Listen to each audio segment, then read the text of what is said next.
why do I ask you, everyone that's been with me before, you know I'm asking questions like, how would you define words? Why do I ask you to define words? Why is it important to define words?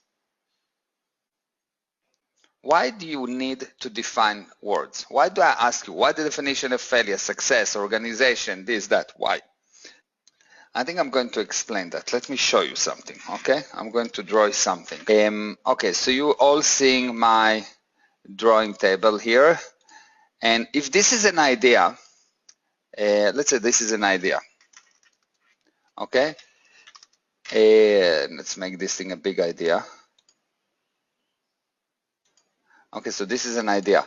How do you communicate ideas? If you have an idea, how do you communicate the idea? How people communicate ideas? How do you communicate ideas?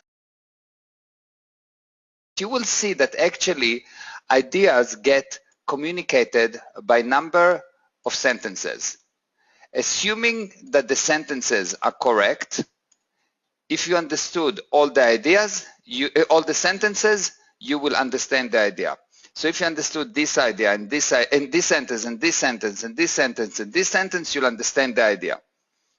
Ideas are communicated by sentences. Like even music is combined of sentences, art is combined of sentences. Okay? So if you did not understand the idea, the only reason is because you did not understand one or more sentences. Is that correct so far? Does it make sense to you?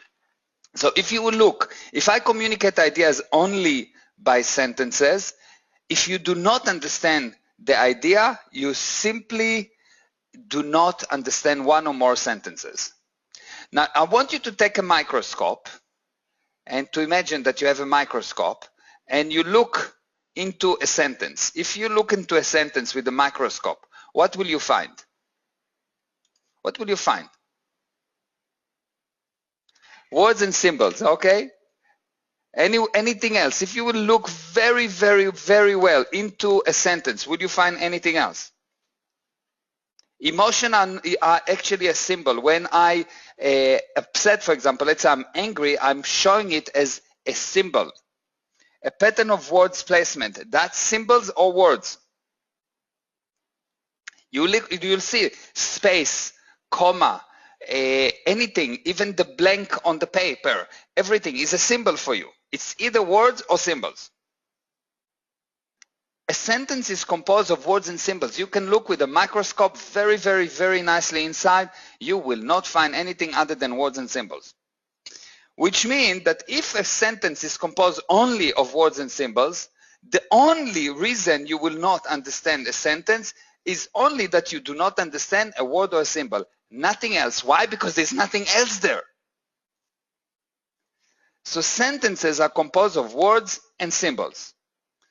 If you did not understand a sentence, the only reason, no other reason in the universe, is because you did not understand a word or a symbol. Which means the only reason you did not understand an idea is not a misunderstood sentence. A misunderstood sentence is just a manifestation of the actual source of the problem. The source of the problem is a misunderstood word or symbol. And if you don't understand the word, you will not understand the idea. For example, let's say I'm telling you an idea now. I'm going to explain to you about something that I'm looking at, okay? And I will tell you, well, you know, I have a chakachuka in front of me. It's very wide and it's fairly tall. And the chakachuka sometimes stop working. I don't know why. Now, because you don't understand the word chakachuka, you don't know what I'm talking about. You can guess, but you don't know. Because you don't understand the word chakachuka, only one word. But if I'll tell you that the word chakachuka means screen, and I will tell you, well, you know, there's a screen in front of me. It's wide and tall, and sometimes it works, and sometimes my screen sometimes works, and sometimes it doesn't work. You are with me, there's no problem. So it's very, very, very important to understand the words if you want to understand the idea.